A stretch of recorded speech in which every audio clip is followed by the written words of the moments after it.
Ako po ay si Lolito C. Perez, ipinanganak noong November 22, 1966. 51 years old na po ako at nakatira dito sa Villa Rosario, sa Oyo, Quezon City. Ang naramdaman ko pong sakit ay panlalabo ng mata at diabetes. At naramdaman ko rin po ang panghina ng aking katawan.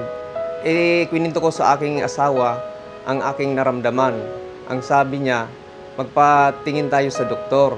Ngayon, napatunayan namin na ang resulta ay mataas pala yung aking blood sugar. Dagdag nito, kailangan ko pong bumili ng gamot para sa aking sakit upang ako ay makapaghanap buhay. Dahil sa aking sakit na panlalabo ng mata at diabetes, hindi po ako nakakapaglabas ng jeep upang maghanap buhay.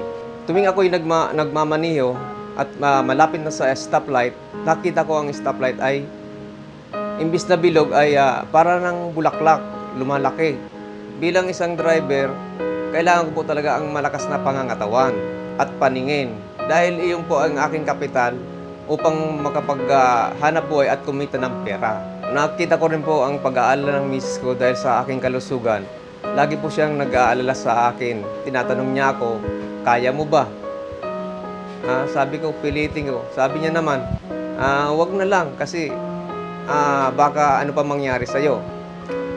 Minsan lumapit sa akin ang anak ko, sinabi niya sa akin, kung papa hindi mo na kaya, hindi mo pa kaya, huwag mo na munang pilitin. At ngayon, bata pa naman ako, may awang Diyos na gagaling ka at saka na ako mag-aaral. Sa ngayon, gumagawa po ako ng kaparaanan upang guminhawa ang aking karamdaman. Dahil sa pag-inom ko ng King's Herbal, guminhawa ang aking pangangatawan at araw-araw na ako nakakapaghanap buhay. Yung aking may bahay ay hindi na nag-aala tungkol sa aking kalusugan. Ang aking paningin po ay bumalik na sa dati. Ang pag-aaral ng aking anak ay magpapatuloy na uli. Matutustusan ko na ang kanyang pangangailangan sa pag-aaral. Dahil sa pag-inom ko ng King's Herbal, lumakas ang aking pangangatawan. Nagpapasalamat ako sa ginamit ng Diyos na instrumento na si Carrie Herrera na siyang nakatuklas ng King's Herbal.